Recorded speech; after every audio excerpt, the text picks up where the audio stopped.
1.5 months. Somebody would have said May 17th we are done with. It's not. It hasn't happened that way. So we have had April 15th, then we have had May 3rd, now we have May 17th, and we don't know if it's going to get extended even further. But my guesstimate, an approximate uh, um, uh, date which I can probably give would be about September, October. I don't have to be right at all, but I think that would be more or less the time when we are going to see an end to this whole thing. So the first question that comes up is, are we actually going to spend? I looked at one protocol that was suggested by an important statutory body, which actually asks us to spend about 3 to 4 lakh rupees over the next 3 months to tide over this epidemic. Now, is it worthwhile? I mean, you'd rather not practice. You could just remain at home and have a nice time. I think so. Within this parameter, when you look at it, I think it's important that we decide to look at this whole thing from the economic point of view, from the benefit that it's going to accrue to society, as well as the benefit is going to accrue to our staff and things like that. So I have only 3 points to make. One is, how do you protect yourself and your staff? How do you protect patients from each other and from you? And how do you protect your family when you get home? These are the 3 very important things that we need to deal with, and what precautions we need to take. And I think 2 speakers are going to speak extensively on these aspects. But to begin with, I think, how do you protect yourself? In my opinion, your nose and your mouth are the most important thing. If they are covered, you will not, adequately covered, you will not get this infection. And adequate means having an extremely good mask. They call it a respirator. There's a difference between a respirator and a mask. So let's say a good respirator with a mask over it, perhaps. I mean, that's also been advocated. And everything else is peripheral. All your hood, your PP that you wear on your body, everything else is peripheral to it, as far as protecting yourself is concerned. So if you have a good mask, which will not allow the virus to get into your respiratory system, you are safe. That is point number 1. And also for your staff, the person who's assisting you. The second thing is, between patients, yes, this virus is going to go around either as aerosol, which is a highly debatable situation, or in whichever way, if it's there in the atmosphere, it sticks to your clothes. And if your clothes come into contact with your patient's clothes or with anything else, you are in danger of transmitting it from one patient to the next patient. So we need to have a barrier between ourselves and our patient, and each of our patients thereafter. And we need to look at the cheapest way of doing that. And the third is, before you go home, shed everything that you have in a proper manner. There has to be a protocol. Shed everything that you have a shower, clean yourself. I come home to my daughters and my grandchild, and I'm very keen to know if they are going to be safe or not. So I think these are the 3 things that we need to look at very pragmatically, and I leave it to the panel to go into the technical details of how we're going to achieve these kind of things. Thank you very much. Thank you, sir. That was wonderful. That was a very nice introduction, a very, very practical thing which you were speaking about. Wonderful. So now I request Dr. Eapen to please come forward and speak on fumigation aspects, how practical it is going to be in the operatory. There are so many opinions on whether fumigation is going to be practical or whether you have to just ditch that. So that's what we want you to speak on. Thank you. Well, thank you, Dr. Prashant, for 2 things, for initiating this group of creating select people or those participants who want to know more about the current scenario and to get some sort of clarifications or guidances from experts and seniors regarding how to go ahead with this current scenario. Once again, so thank you for starting the group, and thank you for making us admin and getting me in line with the so-called my gurus like George Paul and all in the admins panel. It's really a proud moment for me to share a platform as one of the admins along with one of my all our pleasure, and it's indeed It's indeed a great honor to have George Paul sir also with Yes, sir. us. That's in fact. That's that. And we should all move together as one family to thrash out proper solutions. Yeah, That's what we are together. looking out to have. Yeah. Yeah.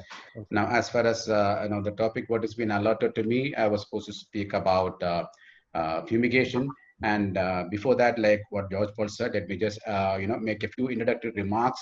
Well, dear guys, we are all in a situation where in which it's going to be very difficult, as we all know, and I'm sure this situation is going to come down soon. And let us all be optimistic, and let us all work out on solutions which can be practically and economically viably incorporated in our practice, and let us all be responsible and practice with a lot of commitment to the society and to our patients as well, so that we do not do any sort of procedures which could actually endanger ourselves to get inflicted with this virus.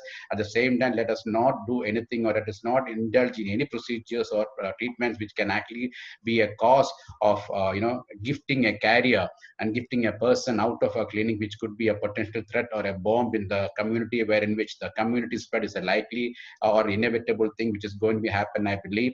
So let us all practice sensibly, taking care of us, taking care of our staff and the family, and making sure that we do not actually play a role in community spread. And so basically taking measures to prevent contamination and to prevent transmission. So these are the two things that you should keep in mind. Indirectly, may I say, anything what is logical and what is scientifically proven as measures which you feel can be incorporated in your practice. Don't get carried away with all the so-called messages or the so-called advices from various people from different experiences, because do not invest in anything which is going to be existingly going to be, putting you in more financial trouble to the existing situation, because you're not going to be having any patients flocking to your clinic over the upcoming for many months from now. So, practice sensibly, wisely, practice with utmost safe, make sure that your self-protection is, all the personal protection equipments are in place, and make sure you don't actually act as a carrier, as a source for a community spread. Now, with that few things in mind, I just would like to mention about the fumigation part and things, because that has been seen as one of the methods, and that's been propagated with so much of importance in various groups, whether the social media forums. Let me tell you frankly, we do not have any proven literature or any mandate stating that fumigation is required in a dental clinic. We do have situations, we do have literature, and we do have evidences which states that fumigation is an excellent viable measure for decontaminating hospital setups, mainly operation theater and things like that. There, the situation is different. They do have a laminar airflow system, and all of the designs are different. But in our dental clinic, as far as we are concerned, the designs are not actually amenable to an ideal fumigation. We have a lot of gadgets in our dental clinics to be taken care of.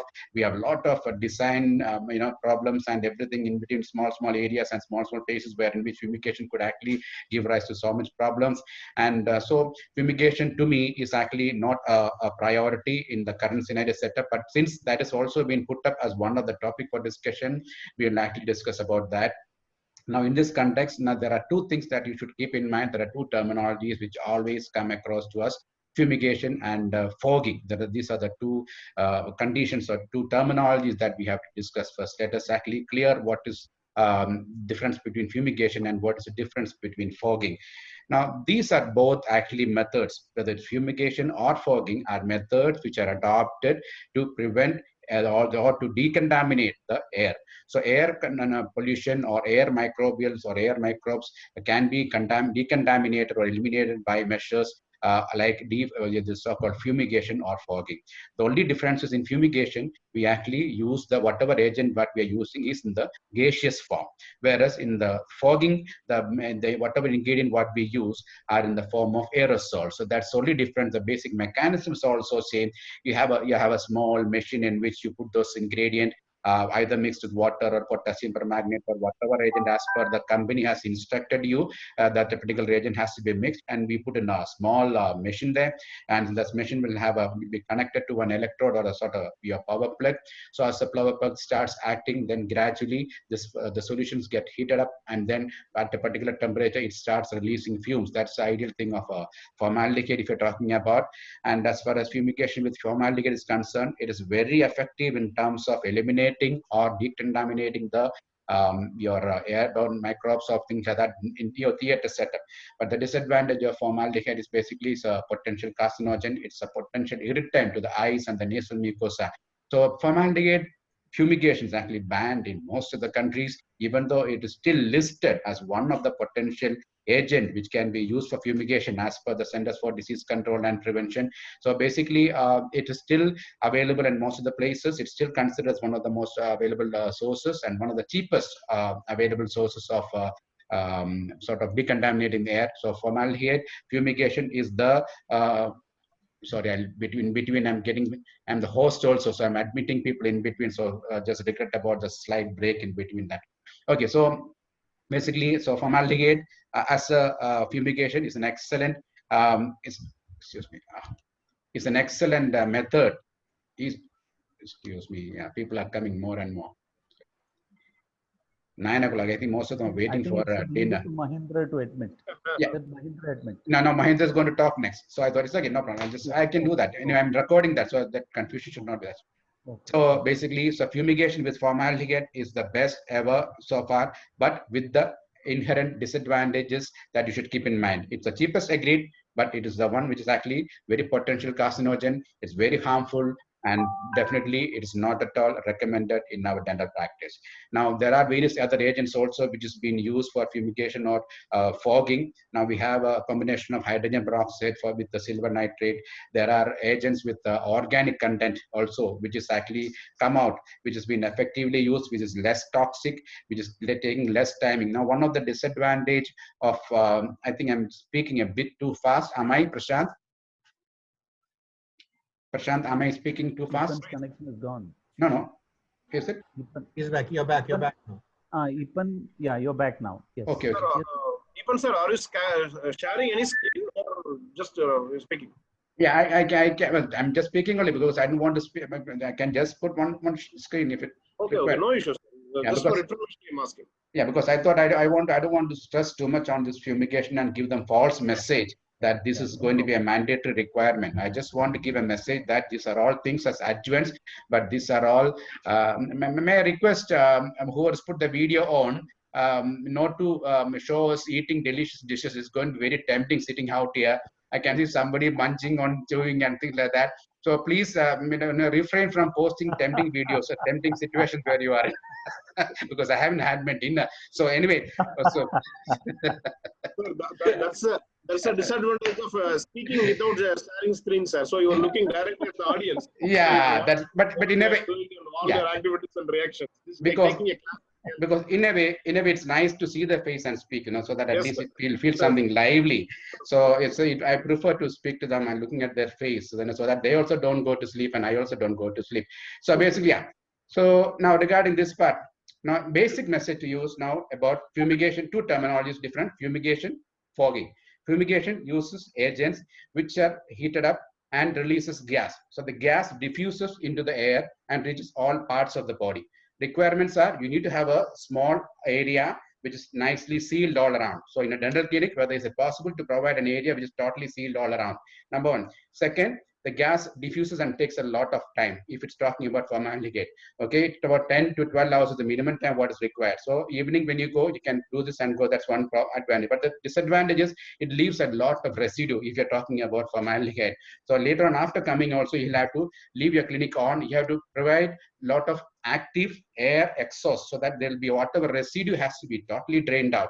Now, these are all the disadvantages of formaldehyde. In addition to the time what is taken, the only advantage is you get the cheapest sort of a disinfection method with the added disadvantage and the risk associated with carcinogenicity, potentiality, irritation to the eyes, and of course all other gadgets and all into trouble. Then other agents are available currently. I told you we're using biofogging. We call it as in which same way the chemicals or the materials are mixed up with, and when they're warmed up, there are machines which is actually pumping out a mixture of this with the solvent and an agent. So that's pumping out, like the aerator is pumping out aerosol. So they pumps out droplets. So that's called fogging. So most of the agents currently are also available in that form, wherein with fogging, they uses aerosol particles, which is being pumped. The disadvantage of that is the amount of throw or the amount of distance that the aerosol travels is less, because whereas the gas, if it's a formaldehyde gas, it diffuses and travels a lot of distance. So it's much more easier to contain or fill a room. Whereas with this fogging materials, since it's a droplet spread, it's something like aerosol, the size of which is about 10 microns. So it just is a little heavier than your so-called gaseous form.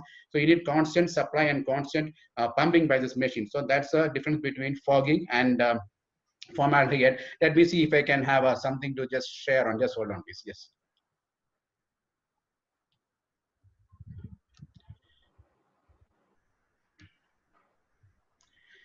Well, can you see that? Can you see my screen? Yeah. Yep. So this is basically, we just talking about formaldehyde, okay, as a sort of disinfectant. As you know, and when heating produces vapor and it decontaminates. This is basically in terms of square feet area. If you want to know the quantity of formaldehyde, what is to be used, and for 1,000 square feet area, half a liter or 40% formaldehyde is mixed up with 1 liter of water.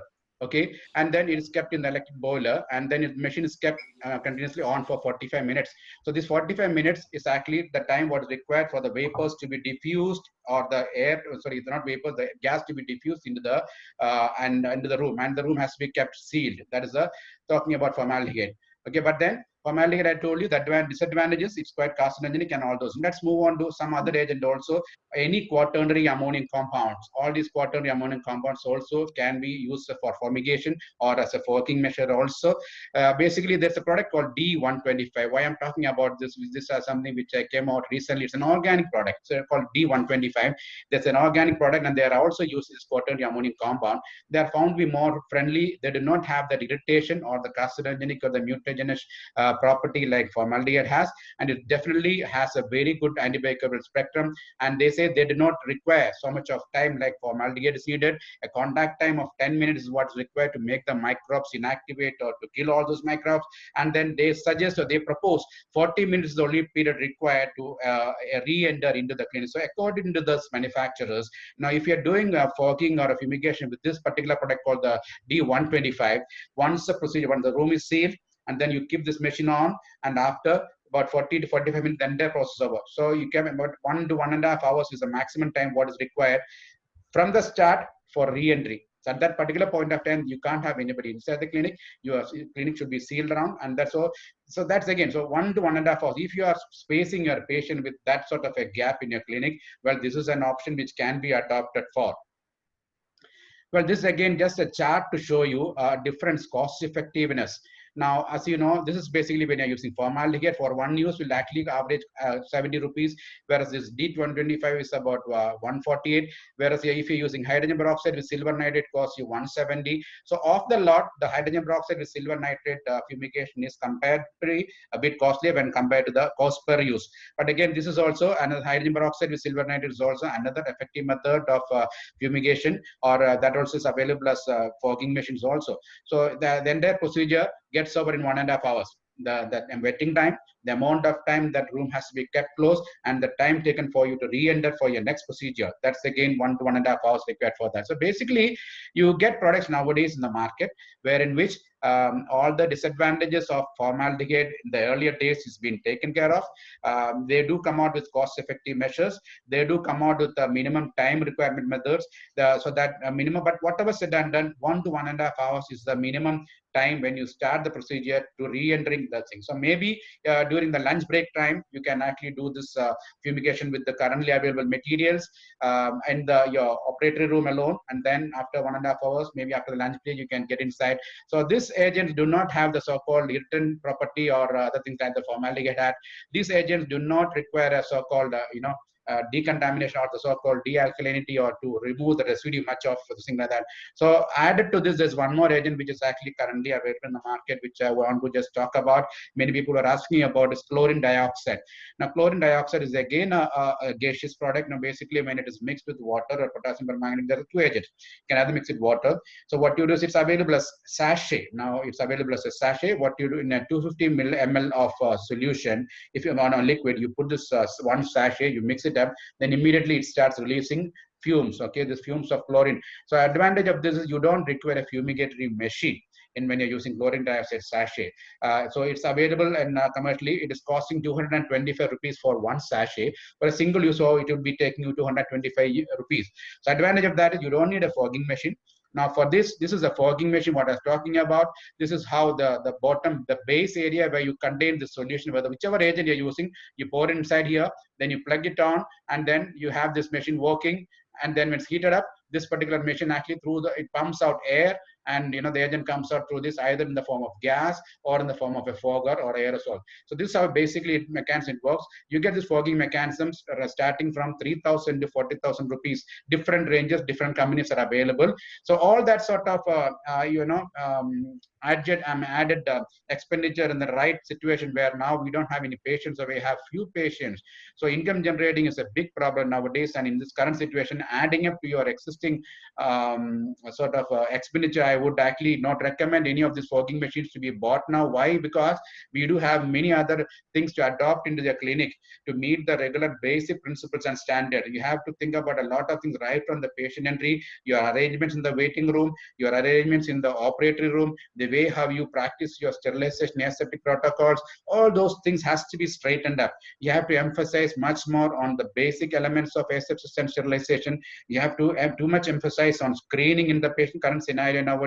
You have to emphasize on the hand hygiene measures, both to the patient, on yourself and your operatory staff, because operatory staff or your assistant are not at all used to the current scenario, what is the demand or the need of the hour, because they would be having their own concepts which has not been emphasized. We might not have been so much emphasizing on this so-called asepsis and sterilization before, but that is what you have to emphasize upon now. You have to focus and you have to make your own blueprint on how to go ahead, and you have to communicate with your staff there and make them understand the need and the urgency at this particular point of time. So all these things has to be focused upon rather than spending in multi devices like this or other gadgets and things like that. They do have advantage definitely, but they are not at all mandatory requirement. There is no harm in having all those for those who can afford to, but then for this is not at all an absolute mandatory requirement as far as any beginner or any person is concerned. So do not get the idea or the feeling that my clinic is going to be unsafe without these fumigatory machines. Never think like that. These are all added things which you can be incorporated in the practice. But first and foremost thing, and the maximum, the most important thing, what like George Paul sir said, basic hygiene measures, the importance of screening, basic fundamental aseptic and infection control measures, prevent modes of transmission, and stick on with that and follow these practice things in your practice and ensure that things are going rightly. So that's what I wanted to mention about the fogging and the fumigation. Once again, I'll just summarize. It's nothing but the only difference is one is in the gaseous form when you talk about fumigation. When you're talking about fogging, it's about in the form of aerosols. Both has machineries which actually prepare, which actually convert the agent what you use into either the gas or into the aerosol particles. Then the formaldehyde is totally out of question. I told you, even though it's the cheapest, it's got its own disadvantages. But we do have many agents in the market which can help you complete your fumigation in the minimum of 1.5 hours time, so that you can re-enter the room in 1.5 hours time. Now the efficacy of fumigation, how far is it going to be effective in the dental practice? We don't have any evident literature which is actually suggesting or recommending an absolute requirement of fumigation dental practices or the dental clinic. So that is something which I want to tell regarding fumigation and fogging. These are all optional gadgets for you to have. So do not ever think that my practice is going to be unsafe without these things. So let us actually stick on with the basic fundamentals of practice. Just remodify and just replan and get a proper straightforward flow chart in the way how system runs from the time the patient comes in till the time patient goes, adapting to basic fundamental measures rather than thinking of the so-called costly gadgets. And there are plenty in the market, not just about fumigation. Many other HEPA filter, plenty are available in the market. For those who want to have, fine, they can go for it. But for those who are not having the financial things to think about that, don't even bother to think, practice safely. The safety measures we'll be discussing one by one later when we take up front office scenarios, the intraoperative scenarios, clinical asepsis. These things we'll be taking up one by one later someday as the moderator was suggested. So right now, signing off regarding fumigation and fogging. So this is my message to you. Over to you, Dr. Prashant, and we'll take up all questions after the end of the session. Anything regarding fumigation or anything like that, no problem. Over to you, Prashant, to the next speaker. Thank you, Epan, for giving us an overview of fumigation.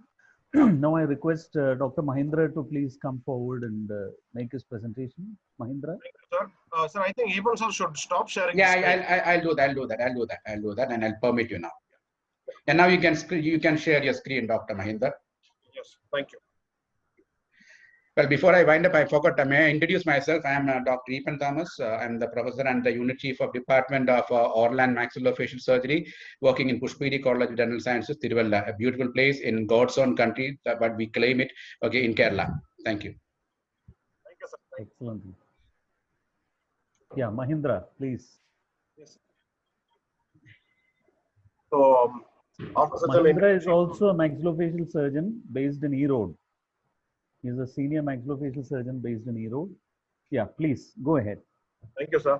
So, the point is, like we all know, like we all are scared of the COVID, but I have a slight difference in opinion from the previous speakers in this aspect.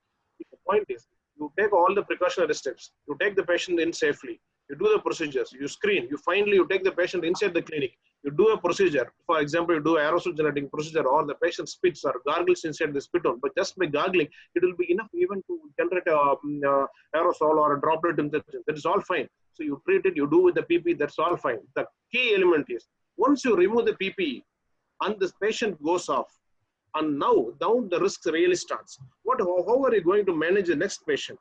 How are you going to manage yourself in the operatory without the PPE? The point. That's the critical point which is running in our mind. When we are taking the patient, we are not going to have only one patient per day.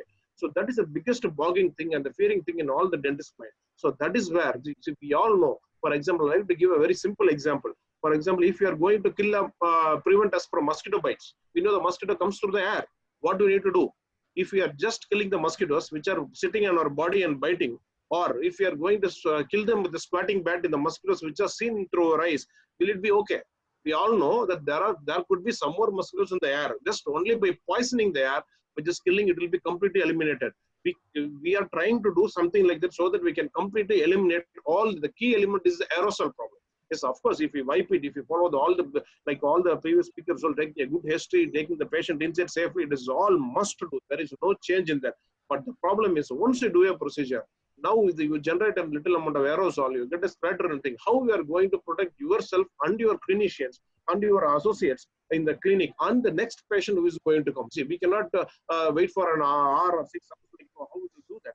So there are may interrupt Dr. Mahindra. Now, this particular point, what you said about once you have done a procedure, an AGB, an aerosol generating procedure, and till the next patient, what are the things to be done in between procedures after your presentation? We'll I have a little bit of presentation on that also. We can actually take it up towards the end after the question. So rightly pointed out, Dr. Mahindra, very well. Good thing what you saw.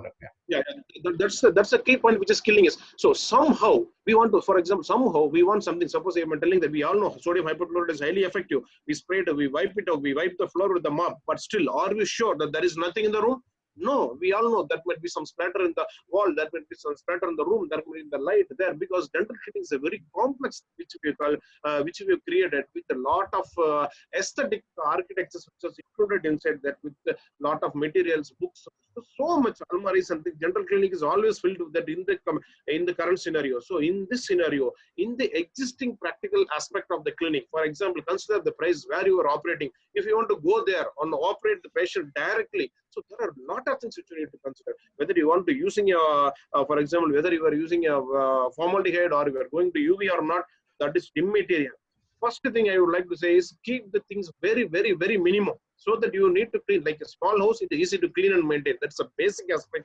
Like whether you are using a formaldehyde or UV, you need to go for a cleaning thing. So with this introduction, just go with the technical aspects of the UV as of now. So formaldehyde, fumigation, you have dealt, Dr. Epan has dealt with very nicely, and we will go with the UV disinfection. What is UV disinfection? We expect something like something we can go 360-degree on all the surfaces, so that all the organisms will get clean. That is what the expectation of all the people. So if we like to know that whether the UV is really a beneficial thing or it is a harmful thing. So in this scenario, if we go with that, this is one of the images I got through the net. So currently in China, this is how all the public places are totally UV illuminated. All the public places or the trams and sections, all the trains, everywhere there is a lot of UV radiation. They're trying to disinfect everything. So is this situation safe, or what is this? So if you just generally see what is UV, UV is just an electromagnetic radiation. Coming to back to 11th and 12th physics, if we all out of us remember, all electromagnetic radiations travel in straight line with the velocity of light. This is a very, very standard thing. If you see UV, this comes under the spectrum between the X-rays and infrared rays on the visible spectrum. This is just beyond the ultraviolet, visible spectrum. If you see in the UV, there are some three types: some short wave, middle, and long wave. So this classification is done according to the wavelength, and each wavelength has a particular function to do that. So where are we using that? If we using different UV lamps, if you see in the spectrum, what are the different functions of you? For example, if you use the Mahendra, your voice is breaking. And can you just slow down a bit, little bit more? You're just a little bit like a bullet train. Can you just slow down a little bit and speak to the microphone? I would take the headphones rather. That would be much better. Yeah, please do that. Please do that.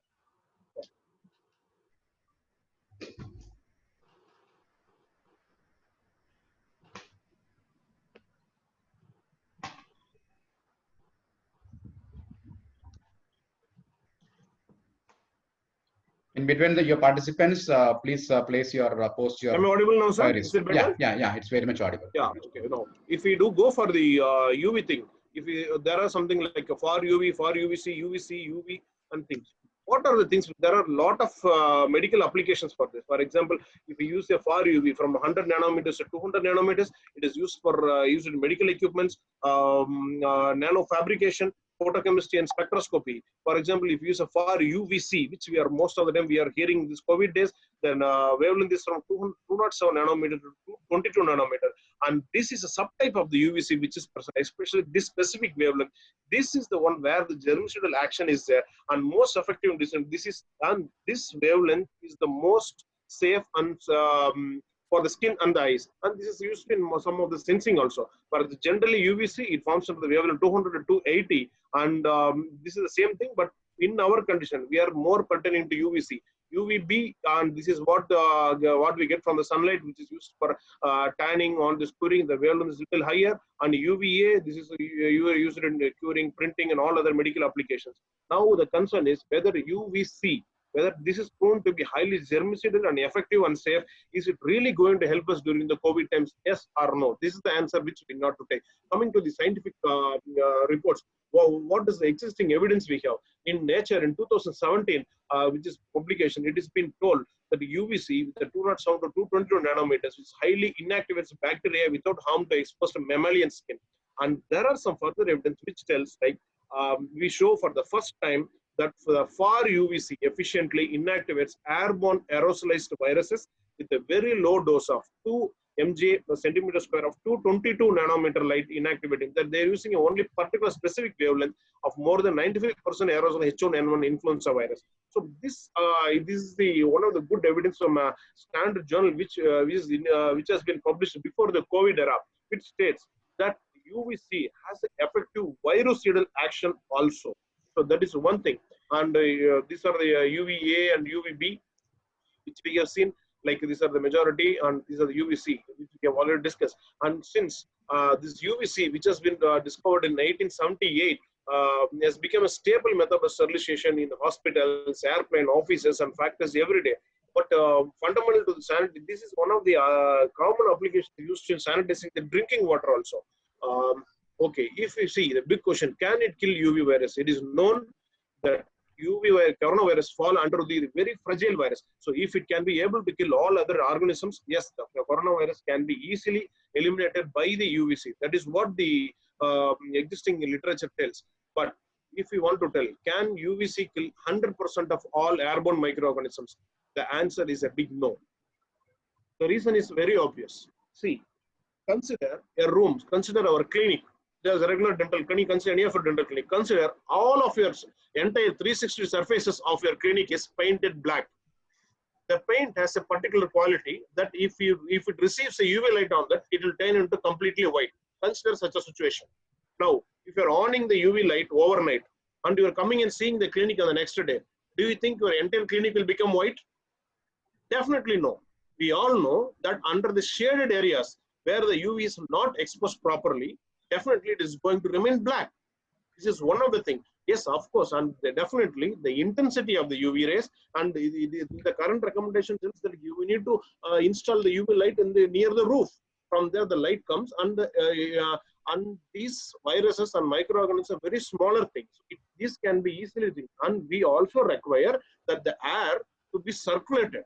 Only then it will be able to reach. For example, you have a decorated things. For example, aerosol goes and deposits below the tray or in the floor. So how do we do that?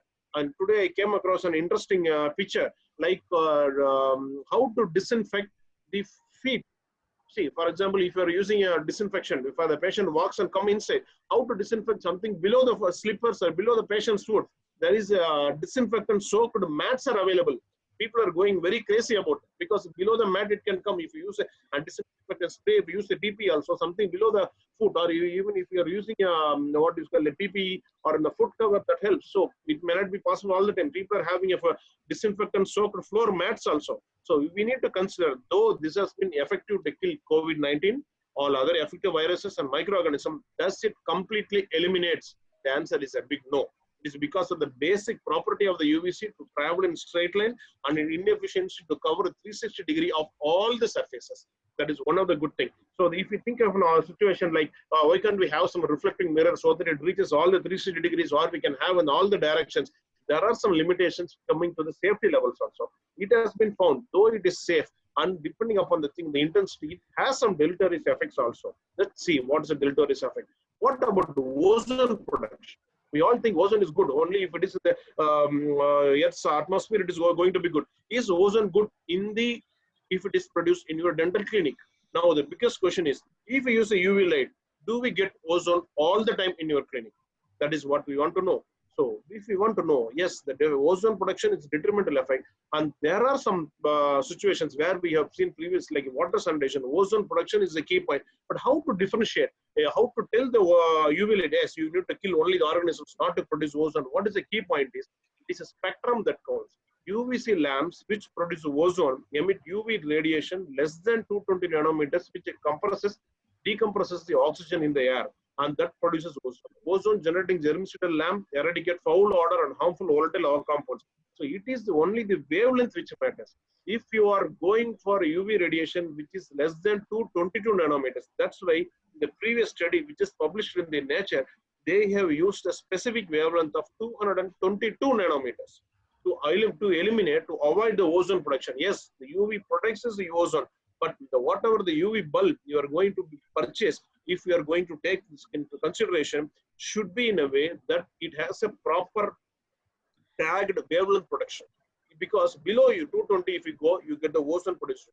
Though the effects are not complete, though it has beneficial effects also, you should be very careful about this. We should not like invest in getting a UV thinking that it is going to think, and finally you get into ozone and land up in some other health hazard. That is what the aim of this scientific critical review at all. Like you should, if you are planning to buy something, you have to look for what is the safety limit, what is the product you have to look for, what is the science behind that, does it really works or no. Yes, UV works, but you need to definitely consider this ozone. This is one of the key points I like to make.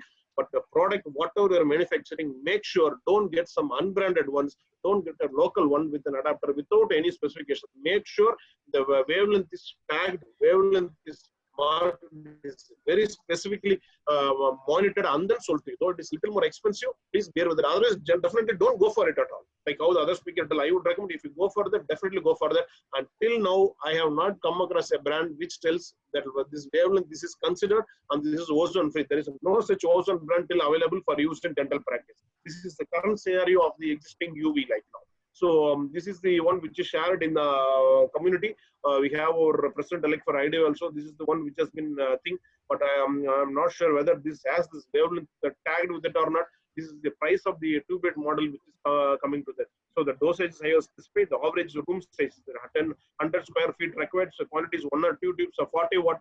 The 4 feet length depending upon the location or infection frequency. This is what is required. So now, like in this scenario, if we consider whether to take UV or not, yes, you can take UV, but I am again pointing to the same thing. UV is not a foolproof thing.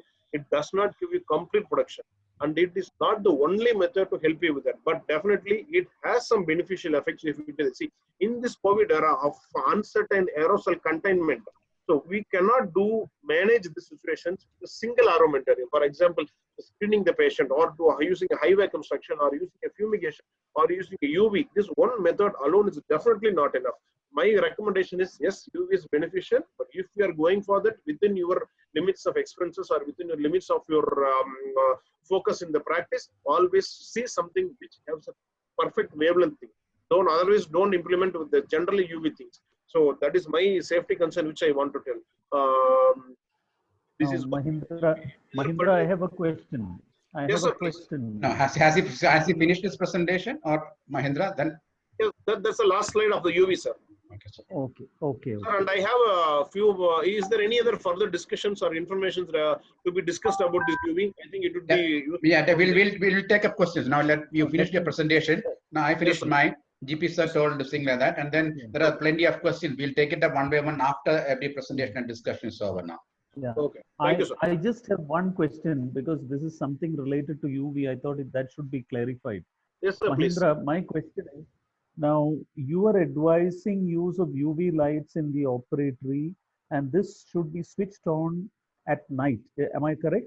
Or do you use it between procedures? What is your recommendation? Sir, the recommendation of using UV, it's recommended during night, because if I think in my own view, I'm not having any scientific literature in support of that. I was thinking about this point. What is the recommendation? People who have used, for example, like I spoke to Dr. Subramani sir today in the morning, one of the eminent maxillofacial surgeons who's practicing in Trichy. He told, I have been using UV for some time, but once you switch on the UV, he is able to observe some amount of pungent smell in the room. So that is a thing. He has a timer in the clinic where the timer switches off the UV for an hour, and whenever the clinician comes back and the attender comes back in the morning, they on the exhaust and just clear it off. This is what is there. In my view, I would feel like switching on the overnight is a good thing, but you have to allow for a good aeration. And if you have a wavelength controlled thing, which is tagged, I think these things can be used in a much more predicted way. Since we don't have a product or something like that which is going to focus on the wavelength, I strictly warn using them during the procedures. So as of now, since we don't have such controlled product which is very specific to this wavelength and all those things, that my recommendation, if you're going to use for that, use it overnight and then allow a good aeration. It's possible to have the exhaust fan switch outside the room so that you can on it from outside, allow the air to get exhausted, and then you can enter the premises. A good amount of aeration is always best recommended from my side. Now the question is, how, so do you think that this use of wipes along with the UVC will be able to help disinfect the what do you say, the fomites? Sir, actually UV has two modes of disinfection. Number one, UV will be able to eliminate or kill the organisms flying or floating in the aerosol or suspended in the aerosol, if you want me to tell the exact way. That is possible. So if you want to get the surfaces exposed, for example, the exposed surface where the UV is going to fall, definitely a pre-cleaning and disinfection is a must, which reduces the viral load and reduces the organic content also. So that is, it's not like UV can penetrate all the organic content. It's just a general disinfection rules. It's always better to clean the surface than expose it to them. In the air, there is. Yes, sir, please. Can I just make a small point? Do you suggest that we continue to use UV even after this epidemic is over? Why not, sir? If it is definitely beneficial and it is not a very expensive thing also. If we have a good, if I told like if something comes with the 222 nanometer, then definitely I would prefer to use it, sir, because it has a good amount of aerosol. And see, now we are considering about COVID-19, sir. And if you consider the situation about hepatitis C, it is already present throughout the year. Today it's COVID again, like how we discussed previous time. Today it is COVID. There could be something again coming from after December or something named David or something. Again, we need to go for a lockdown. Now, if you are establishing some kind of practice, you should be able to tackle every situation in the future. Dentists will never stop or get locked down for any infection. That should be the status.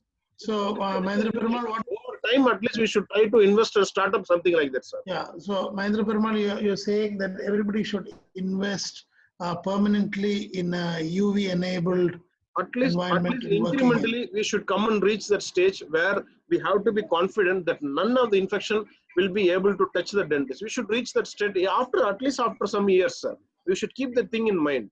From now, at least we should go towards looking at it futuristically. Okay. Yes, sir. Future, definitely, sir. Thinking My- futuristically, at least you should have in the mind and then go with it. Whatever is feasible now, we can go.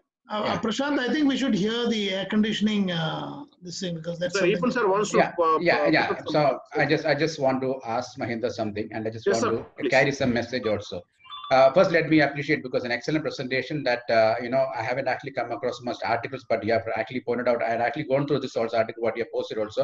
It's Yes, really sir. nice to see the presentation and in-depth knowledge. Really, Mahesh, it's really nice of you. Thank you, sir. And now my questions to you in this time. Now we are trying to utilize these equipments or the so-called gadgets to Yes, sir. disinfect a clinic, wherein Yes, which sir. you have so much of, like what you said, if it is a clean three-dimensional view visible area, then a Yes. light from any source would have actually reached all nooks and corner and then killed all those organisms. Yes, sir. Now, as far as we are concerned, our dental clinics, actually now the organic matter, the amount of debris, the metal component, the dental chair, the tray, the table, the consulting, and all these areas is very much not amenable. Only the air suspended. But one point I would like to stress upon is only the air suspended particles, which comes in the direct way of the ultraviolet radiations, will be disinfected. That's number one. Yes, All other things are still rendered, if not at all killed or not at all disinfected. That's one thing, but you should realize on to the message members.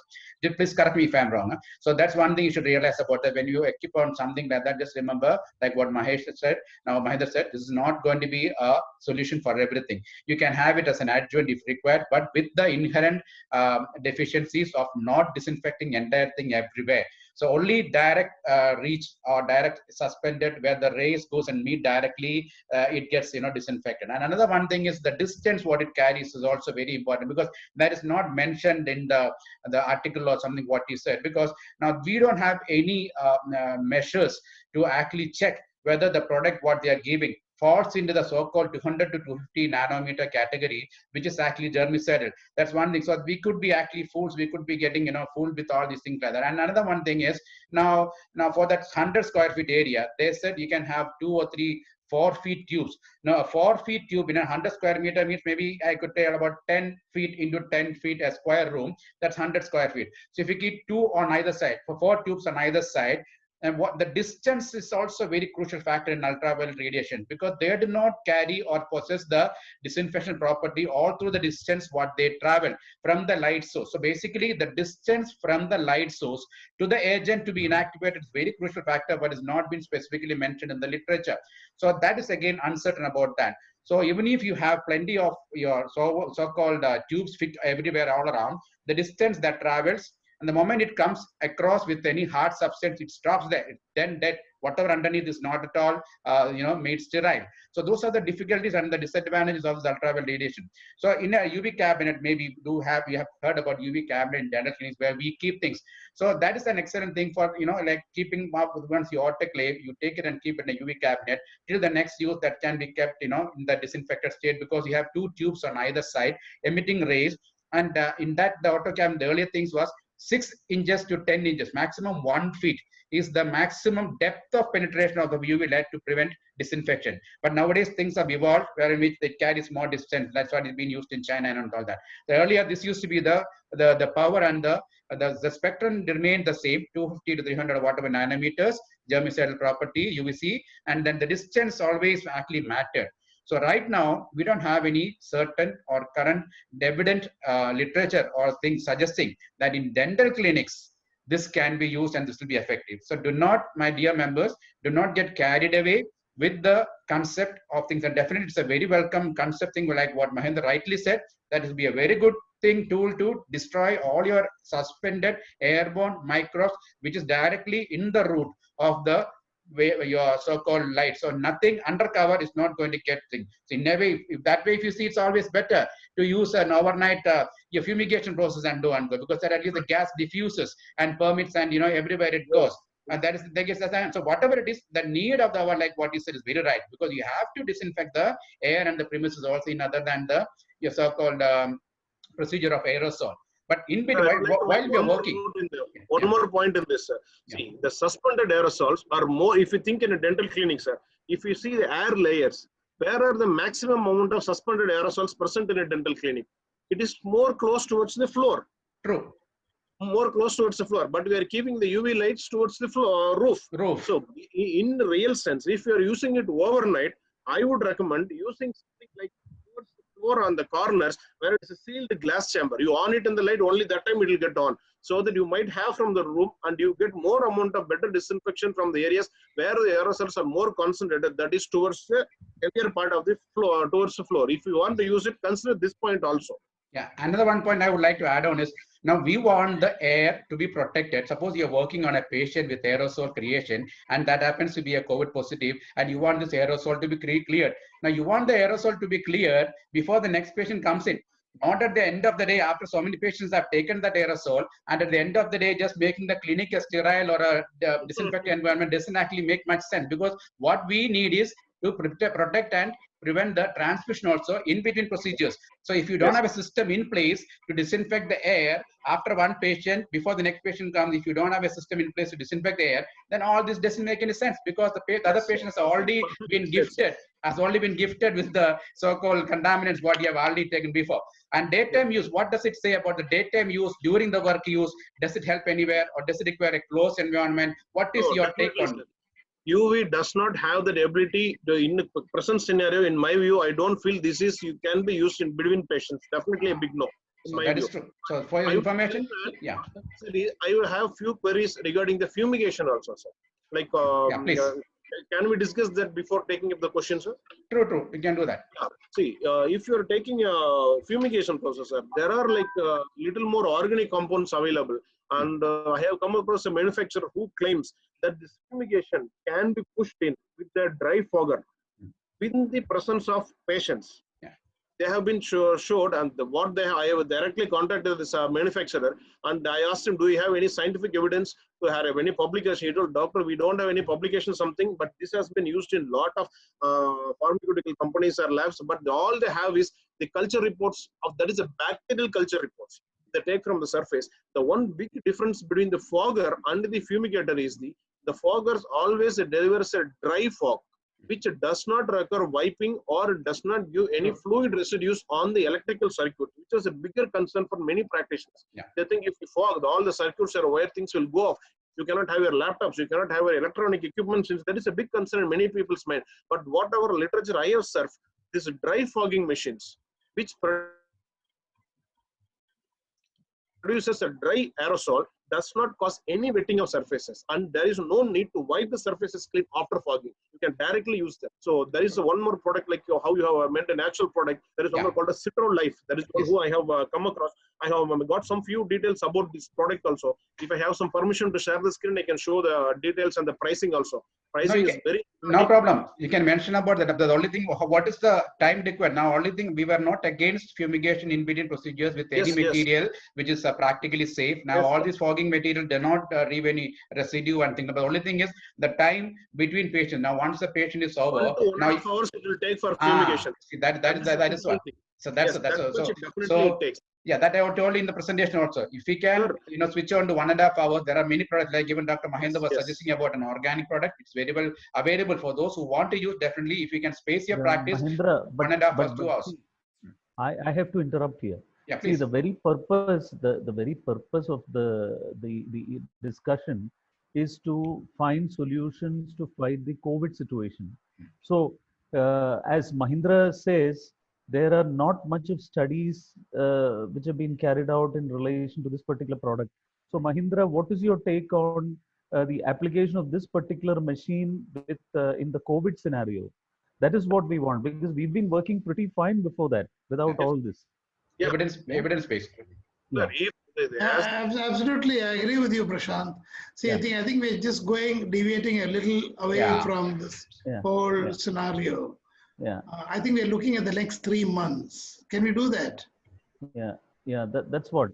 No, Mahindra, what is your take on this? I think we can continue this whole discussion about how to look at future epidemics and pandemics in the next 10 years, at which time I probably won't be alive, but I'm just saying, I think we should realistically look at the next 3 months. So if you're going in that aspect, sir, and we all are prepared to do no aerosol generating procedures. That Absolutely. if we that Absolutely. Absolutely. then That's the the things are point. very I simple. agree with you. I agree with Things you. are very, That's very the simple, point. sir. Just That's to the go with point. the general wiping and clean the thing, use a PPE, discard it, and these gadgets, whatever is possible, go with that. So my thing is like, Now, yes, Now, sir. George Paul, sir, now let me tell you one. The reason why we went to details of these two things, that is about the fumigation ultraviolet, because that was the two main topic which is actually put up today as to for the discussion part. So we would like all the members to get all their concerns and let them hear all the details, the pros and cons, and whether both of us are actually suggesting that this is not a mandatory requirement. This is not going to give you 100% solution. That's what the bottom message. But at the same time, we are also talking about the pros and cons and the available products and things like that. So these two were the main topics actually today, which is put up in the group. That's why a now, bit too now, deviated. That's all. But Let people me are in just a big interrupt. spree to purchase all these gadgets, sir. Can we hear the air conditioning, because everybody has got an air conditioner? Yeah, one second, George Paul, sir. Let me just interrupt. I see Varghese Paulos Nechupadam in the group, and he's done a lot of work. He's done a lot of study and research into this. Varghese, will you just unmute yourself and just express your views? Varghese, are you there? Yes, sir. Yeah, please. Varghese, come on. Sir, I agree with most of the things which you said, but I have to disagree upon UV light, because UV light, people are talking about mounting tube lights onto the roof or on the floor. That is not how UV light works. You get UV light sterilizers specifically made for this purpose, which are used in hospital setups. So you have to buy that machine, which produces very high intensity UV light at the same same wavelength. So it has two properties. One is the ionizing radiation as such, and then the other is producing an ozone from the oxygen layer.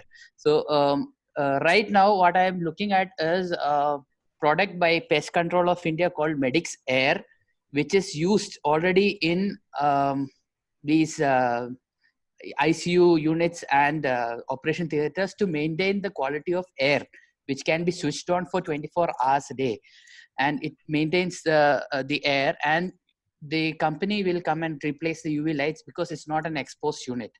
So this is available from Pest Control of India, and they use it for hospital purposes alone.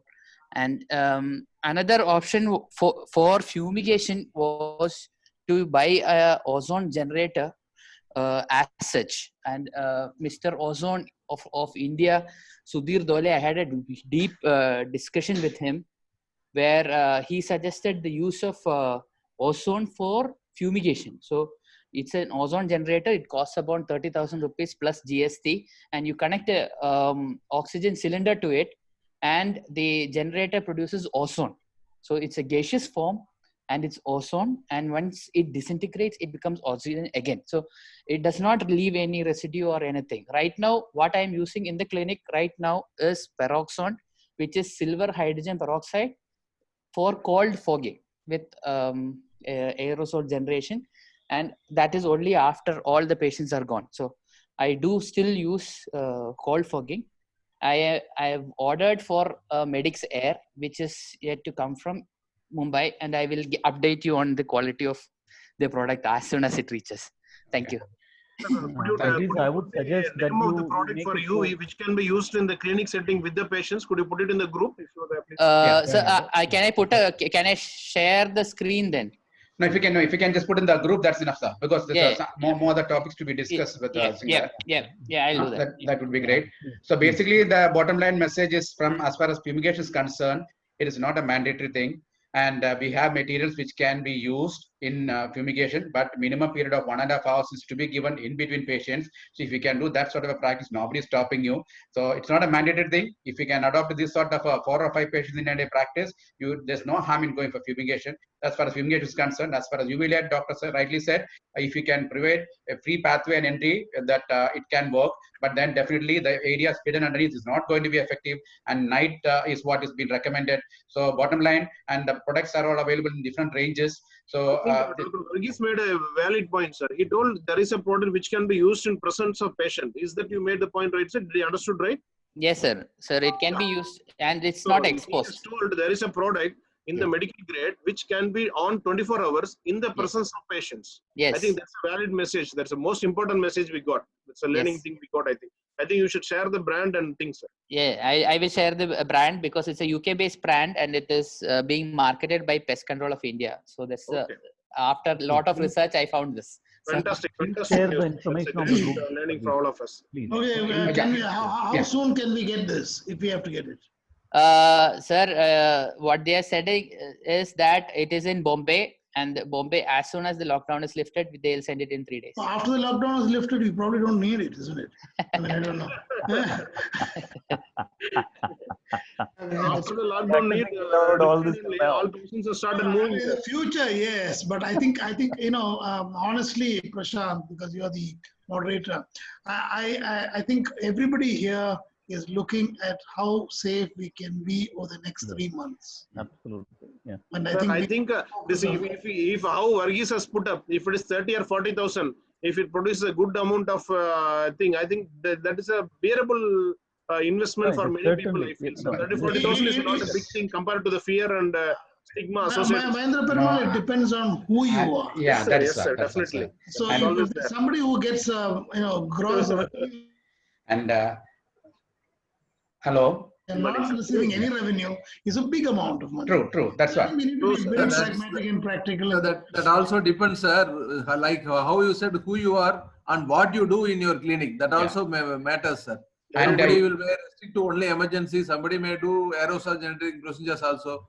So that's the matter also, sir. I'm not See- talking about myself at all. I'm talking about, I know so No. many people. No. Yeah, that's what, sir. That's what I'm telling, sir. But See, why it's not a matter of what you do and where you do. It's a matter of to whom you do also, because we need to have patients also first and foremost. So Yeah. investing so much things like that, and I'm sure the project 40,000 or 45,000 is not at all going to give you penetration or disinfection on the other side of any general chair which is hidden and things like that. It's only Absolutely. that's True, actually true, sir. you're investing something on something which is actually not at all going to give you a true protection. In the line of the light, I agree, but all other areas it is not going to reach and it's not going to disinfect. So basically, you can have those who have a lot of money in this current scenario. There's nothing wrong in not having it, definitely. But for others, let us not give a wrong message that this is actually going to help you. Let us not give that. Now, air conditioner, something like was. Okay, listen, even I was Prashant just surprised me. Yeah. See, George is just waiting for more information regarding the air conditioner part. So he will definitely join us during the next meeting with more information. I'll just tell them, basically I met up with an air conditioning consultant who came and checked my clinic. And then I have 8 operatories in the clinic and it's on 2 floors. And it's a ducted system with 3 units in it. So he was just looking through it and then he gave me a few suggestions. But the one take home thing he's told me was, see, your outdoor units are almost 10, 12 years old. Mhm. And now if you put a HEPA filter along with it, it is not going to give you the amount of blow that you need through it. So what he basically told me was you will have to change your outdoor units, right? Put up a separate duct to take the return from it. And then before it's thrown back in, you have to put a HEPA filtration system in between. So he's just going through the whole thing and he said he'll get back to me tomorrow or something with his solution for the whole thing. But what I found was, It's not very expensive. It's 15,000, 20,000 rupees. Something like that. no, but then my outdoor units, each one will cost me around 1,40,000 rupees. It's a 2 8 tons and 1 10-ton unit I'll have to place for my clinic basically. You're a big guy. I'm talking about, small chaps like us, No, but then, I'm just telling, so this is what he told me. And so he said he'll go through it and he'll get back to me and let me know what the thing is. But then we have to do it because my wife and I, we tried to work with on 2 or 3 emergency cases with the PP and it was not bearable. Even after say around 15-20 minutes, we were soaked. So Can I ask you a simple question? Yeah. It's just, your air conditioning engineer would have told you this. Is air conditioning good or bad in the clinic? This is a question I'm sure everybody is asking. Generally, air conditioning is okay in the clinic or not? That's what you want to ask. So what we're saying is, say, some studies in the US, in the Western countries say a temperature below 20 degrees centigrade, the virus won't survive. Okay. Above. 20, above. It's more on the Above 20 degrees. I thought it's 30 degrees. No, no. The US, they say it has to be kept below 20 degrees centigrade. The US, that's what they say. Okay. But then in our situation, there are other people who say maintaining a temperature between 22 and 35 is ideal for our climate, basically. There are a lot of different opinions about it. For the AO conference that was going on, they were suggesting keeping the temperature below 20 degrees centigrade in a US setting. That's what they were saying. So patients would come with sweaters and things like that to the clinic, and so no one knows for sure. So till George comes out with detailed matters about the air conditioner, can I just suggest something and share something about? I just wanted a small thing from Mahendra Perumal. Yes, sir, please. What about something that's available freely? Solar, Yes, the sir. sun. Yeah. If I took my N95 mask and kept it out in the sun for 15 minutes, both ways, would that be sufficient to keep it virus free? I don't think there are much proven methods, sir. With the sunlight, yes, of course, with the increase in temperature, it might help. But the best way is to. No, I'm talking about UV light as well, because that's what you're talking about. Sir, no, sir. No. UV light is not allowed. Is not to use it. You have to age it to kill it. That's a better way, sir. Because the mask also deteriorates with the exposure to UV light. Exactly. I thought mask deteriorate with alcohol or disinfectant. No, sir. So even with UV light, sir. Radiation also, sir. Okay. What about microwave? Definitely very deleterious, sir. No. I heard that microwave is a very good way of reusing your N95 mask. Can I add on, sir? Now, both the measures what you suggested regarding the use of ultraviolet, using its germicidal properties to make your N95 mask, reusable, is again suggested many places. You can have a small UV light chamber. You can place the mask in it. But the problem with this N95 mask and all these 3-ply masks is the so-called in-between filter layer. Now, there will be a lot of electrostatic changes in that, which can actually make it more permeable to the microbes and so the amount of that's the basic problem. The problem with N95 mask, you're using it with so much of difficulty and stress and strain and the risk of getting suffocated, expecting for 95% filtration. And the moment you start using in the so-called filtration methods, then definitely you're going to lose that barrier properties, and then the whole essence of using that becomes is gone. A simple question: is microwave for 2 minutes or 3 minutes? Is that a good way of? Sir, George Paul, sir, what we want to know is to sterilize the mask, sir. That's plasma sterilizer one is there, sir. I have shared in the group, sir. I don't know about the scientific thing, but they have suggested that, sir. But ETO and plasma also not recommended for N95 mask, because that's going to lose their filtration property. If you want me to tell, this N95 mask have layers of filter which are made of polypropylene material.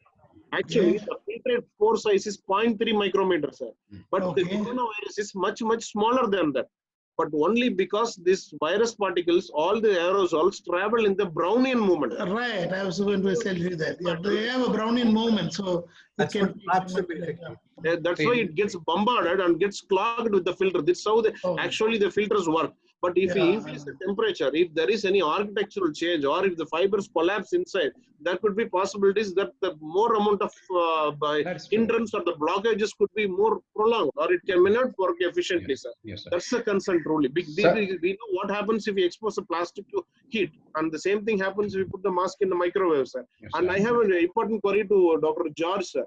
Sir, is it possible to fit a HEPA filter to the existing AC units? Yes. If you have a ducted system. Yes, sir. He said you can attach, you can put a HEPA filter into it, but then a HEPA filter is made up of around 3 or 4 filters. It's a unit as such. Yes, sir. Right? It has 3 or more filters. So what happens when the filters come in, unless your blower is strong enough, you are not going to, your efficiency of the cooling will decrease further. Yeah. Okay. So this HEPA filter to be placed in between the ducts.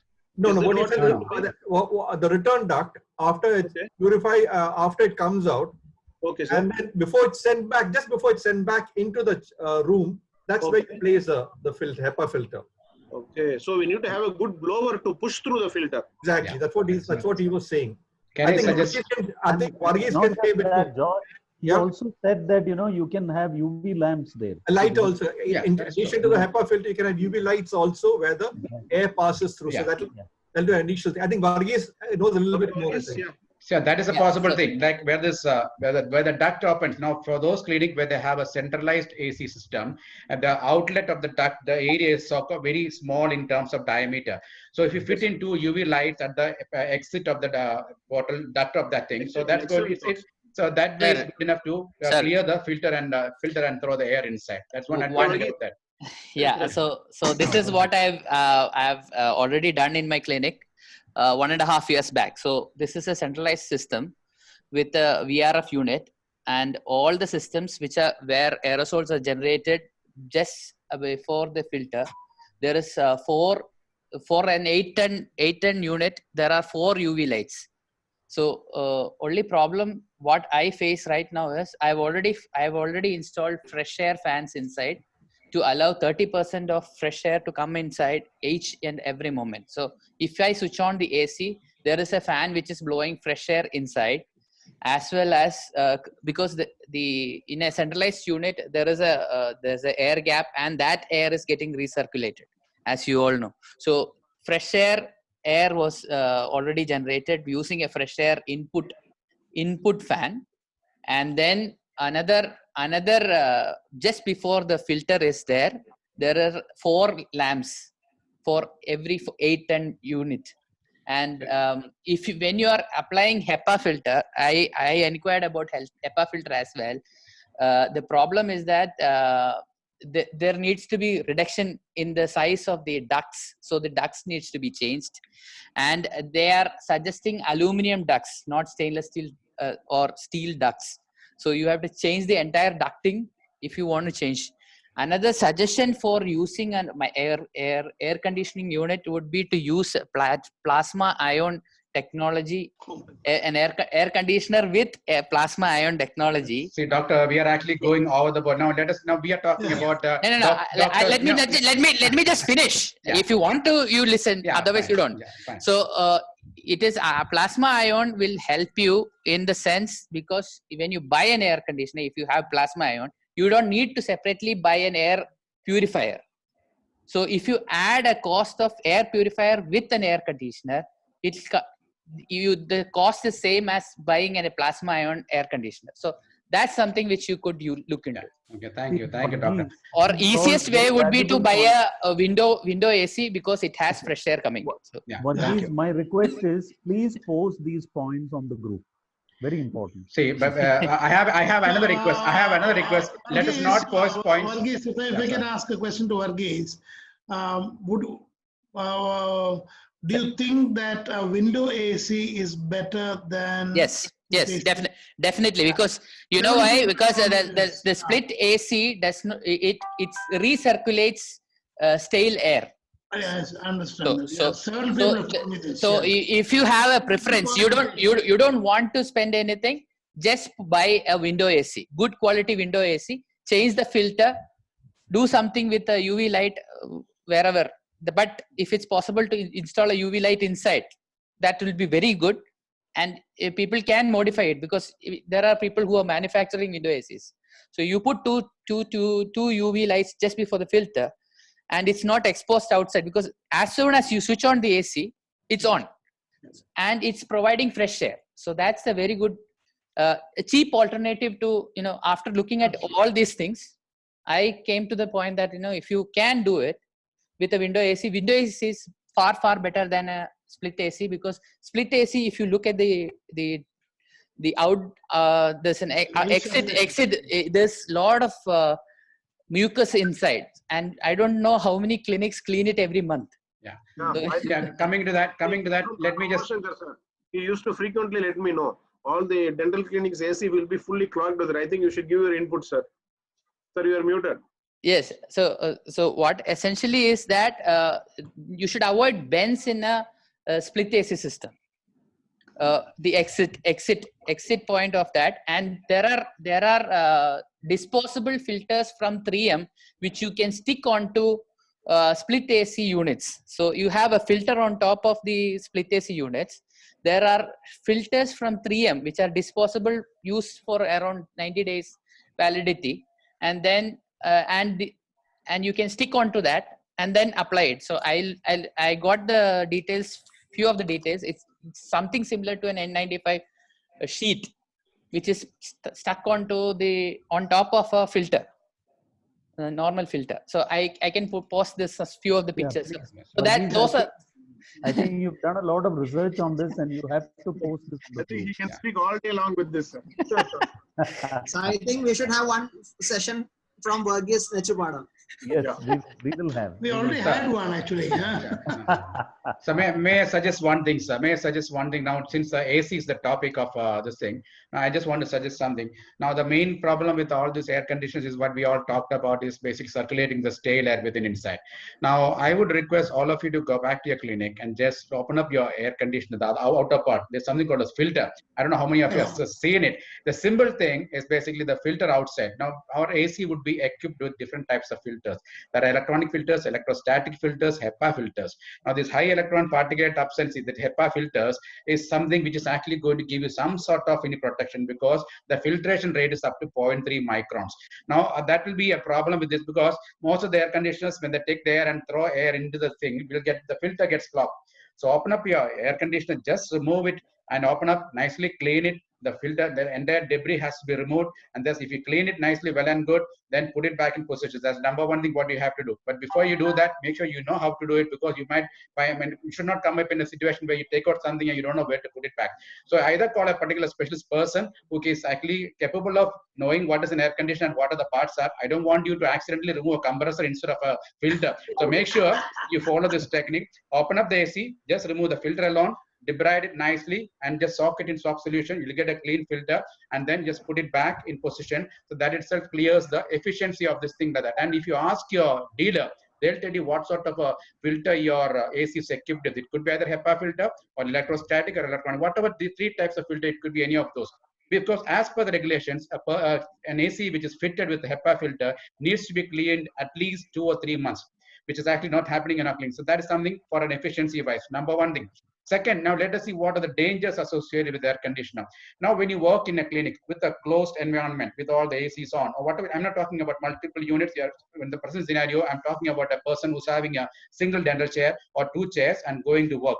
Now, when you put the AC on and when you're working with an accidental so-called your aerosol, there's a possibility that, that the stale air or the microbes could actually circulate in the sink. There is no possibility of any external air coming inside. So if you're working with AC, my recommendation is you can work at the time where you are operating, when you are doing the procedure, but make sure 2 windows should be left open on either side. So if you leave the 2 windows open, at least you're getting some fresh air. You don't have to invest in anything. Or if you have a provision for an exhaust fan, just put an exhaust fan, which will likely cost you nothing. So do not work with continuous AC running on. Number one, whenever the patient is inside, whenever you're going to start the work at that particular point of time, if it is an aerosol requiring procedure, since the material what you're going to wear on, because PPE is mandatory if you're wearing an aerosol procedure. So if you're doing an aerosol and you're wearing a PPE, it's very difficult in the current situation to be in that. Being that is okay, but surviving that is a big problem. Whatever, it's going to be very difficult in terms of comfort and everything. So at that point of time, you can put the air conditioner on. Number one, if you have the air conditioner fitted with the exhaust, some air conditioners do have that mechanism of putting on and off, taking fresh air from outside. If you do that, that's well enough. If not, make sure your 2 windows on either side should be left open so that your fresh air comes inside and the stale air is getting circulated and not remaining inside itself. Do not bother about the efficiency of the air conditioner at this point of time. What you're bothered about is not to retain the air which is filled with air conditioner, the stale air. So let the 2 windows get open, or if you have an exhaust, leave the exhaust on, put the AC on at the time of working, and after working, immediately put the air conditioner off. Okay, then leave the windows on after the patient works immediately is over. Then put your regular fans and make sure everything is removed out. And please do not use your ceiling fan while working on a patient, especially when you're doing some emergency procedures which anticipates or produces aerosol. Because an aerosol, the size of which is 10 microns to whatever it is, can get carried away, because usual distance that what it carries is basically up to 6 feet or sort of 3 meters. So that's about 6 feet diameter around your chair. is the so-called dangerous area or the danger zone, where in which the aerosol actually, when you do a work in the patient's mouth, the particles can be of two types. It can be droplets, it can be of aerosol. Aerosol is something within the confines of 10 microns. So anything within the confines of 10 micron, because of its weight, do not get carried too much heavy. So unless the patient coughs or if the patient sneezes, that's a difference, because a cough actually creates a velocity of 10 meters per second, whereas a sneeze creates a velocity of 50 meters per second. If those two are the reasons for your throwing out of exhalation, then the distance carried is more. But your regular aerator use, the aerosol get confined into that particular area, provided you don't put your ceiling fan. But if you don't put the ceiling, if you put the ceiling fan and work, this aerosol is going to get carried away. So do not, my message is, do not put the ceiling fan when you're working on a patient. If you want, put the AC on at that particular point of time when you're working on the patient. The moment you finish the work, your body is actually contaminated. The aerosol area, which is actually a minimum of 6 feet diameter, is contaminated. Make sure you remove the count safely without contaminating your hand surface, and then disinfect the surface of 6 feet or 10 feet around the chair with proper disinfectant agents commercially available. Then you put the windows completely on and put the fan on. Because if you put it earlier, what is all the contaminating, which is aerosol takes about 15 minutes to settle down. That's what they say. So once you actually immediately put the fan on, this aerosol, which you have actually preserved in that 10 feet radius, is actually going to get carried away. So once the procedure is done, disinfect the surface and disinfect the items and things. If we get time, we'll talk about how to disinfect in between procedures. So in that 10 square feet area, 10 feet radius, whatever thing, if you want to disinfect, then leave the windows on, then put the fan on completely, so that whatever is there, it's get circulation on. So AC, my point of view, first get it clean. Make sure something comes out other than, make sure nothing comes out other than air from the air conditioner. So that's number one. And filters has to be clean. And use of air conditioner should be judiciously used. Should not have continuous usage of air. Just at the point of time, just to make you comfortable to wear that PPE. Otherwise, very difficult to work on with a PPE. So just for that procedure, use that. Do not put your ceiling fan at the time when you're working on the dental chair. Soon after the procedure, finish off the disinfecting procedures and then leave the windows on and the air on. There should be at least 20 to 30 minutes of free air circulation after between the patients. So give out time in between patients accordingly also. That's my recommendation as far as AC. So Dr. George will come out with more specifications later. Even what about gagging? Gagging, gagging again. So even at that, I'm telling you.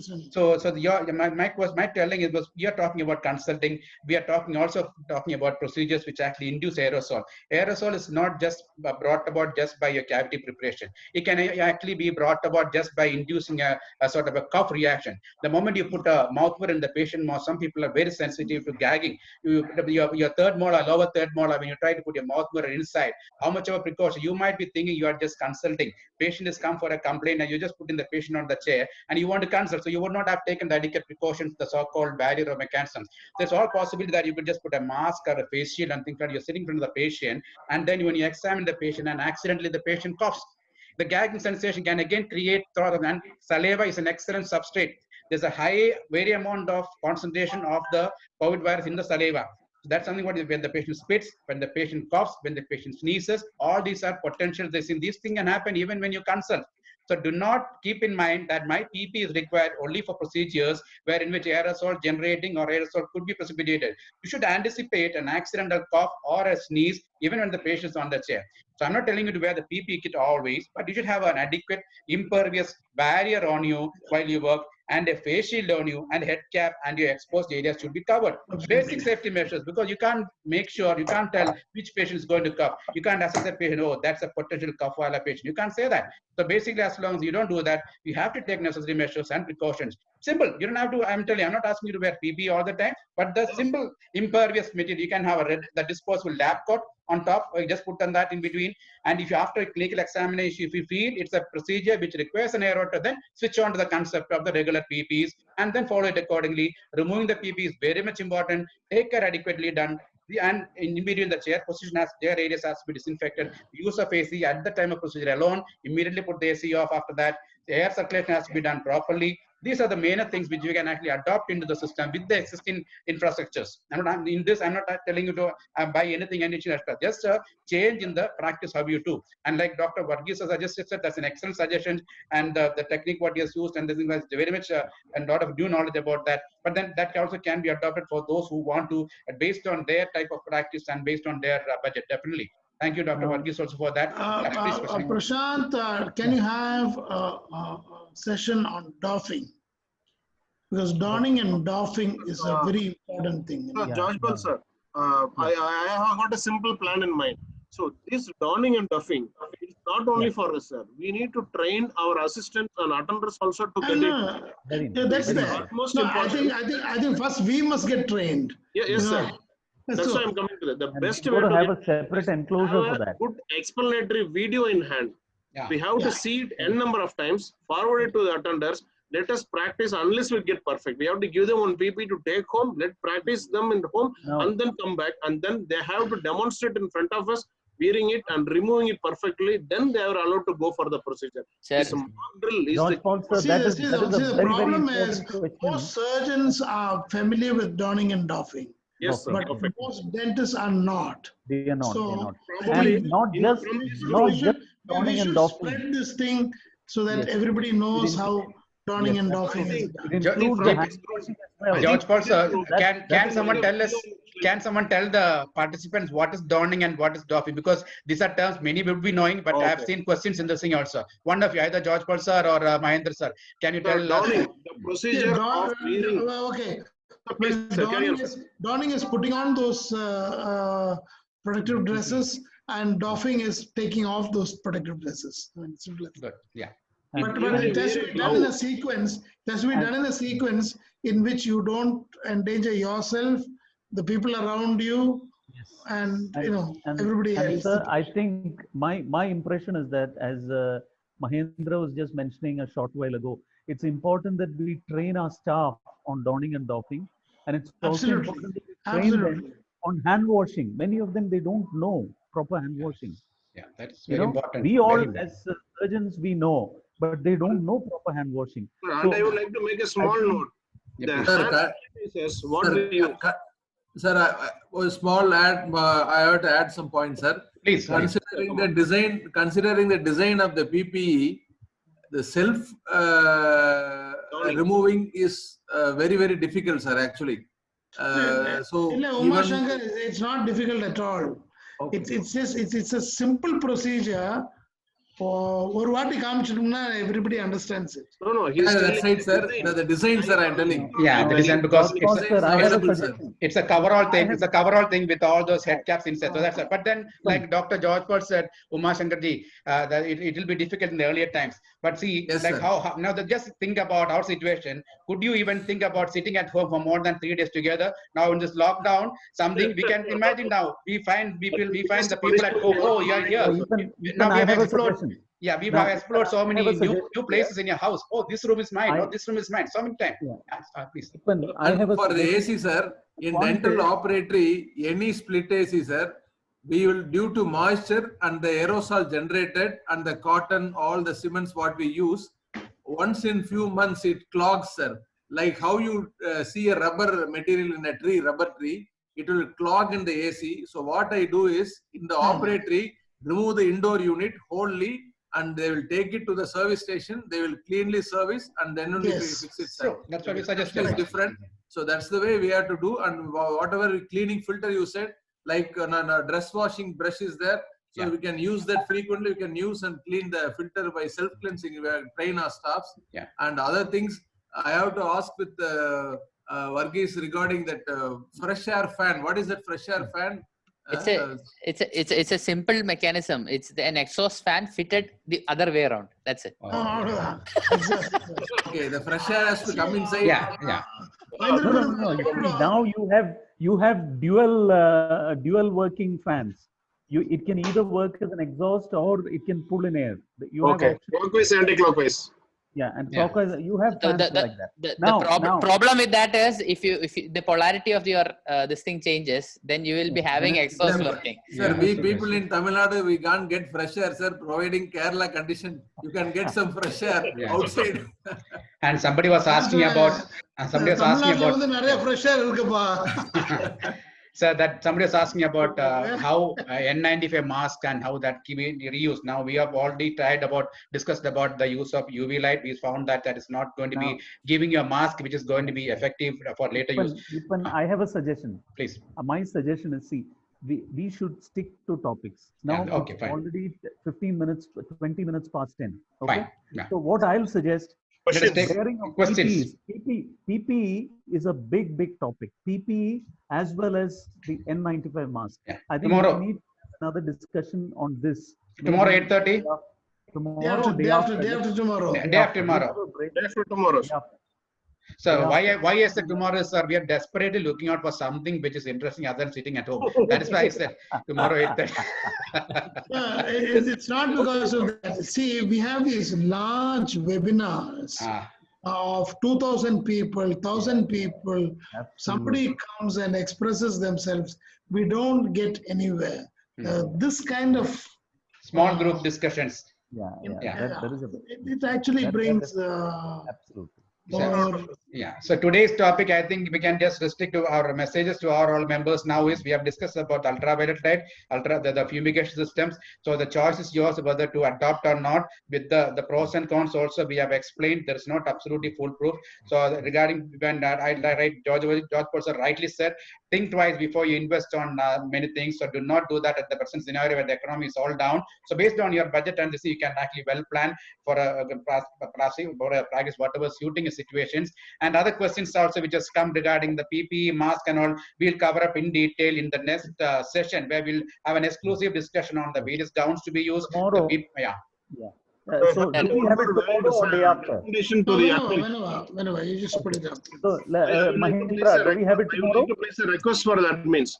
Why can't we, when we are doing the PP things, why can't we have a recorded video of donning and doffing of various PPEs delivered to all the clinics and all the administrators? That will be a valid tool. Why can't we do it from our side?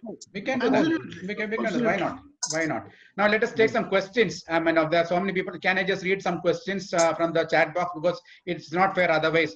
Like we have already called the people out here, and then if they have any questions, we have to answer also.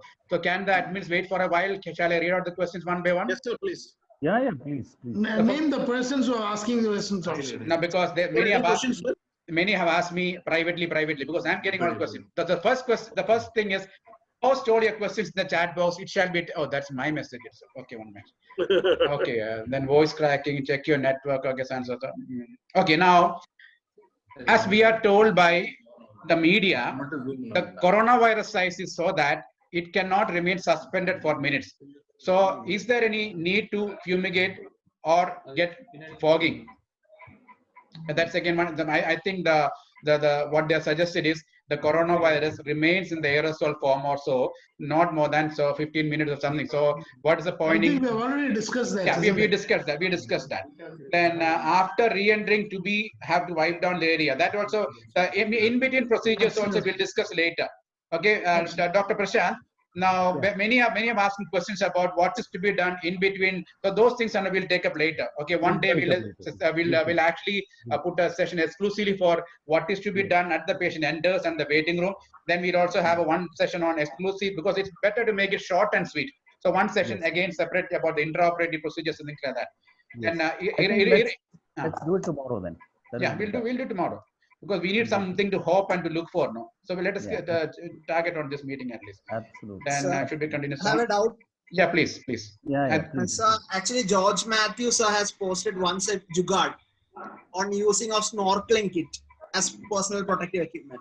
Yeah. I think that is an excellent idea. Sir, George Matthews sir, using of snorkeling kit.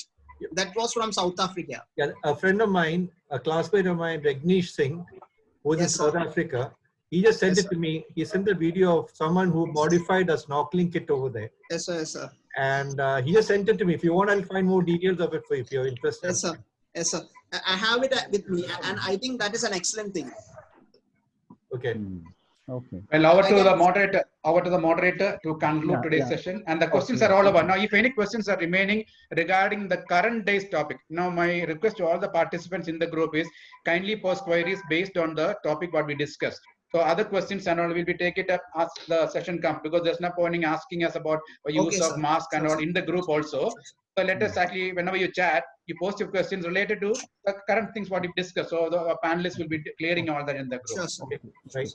So Nevin, I think that is clear. So George Matthew will look into it and answer your question. And all this PPE and all the protective equipment, everything will be covered during that session. We'll be discussing on this as well. Yes, Okay? sir. Thank you, sir. Okay, okay. So it was lovely having you all here. It was wonderful. I'm sure you will all go back with a message, and let's meet again tomorrow at 8:30 for further discussions. And Mahindra, I'll request you to just put a brief post on the agenda, what we'll be having tomorrow. Okay. Thank you all. Thank you all admins, George Paul sir, and all the other admins. Thank you very much. Wish you all a very good night. Thank you. Thank Bye you. bye. Good night. Good night. Bye. Bye. Good night.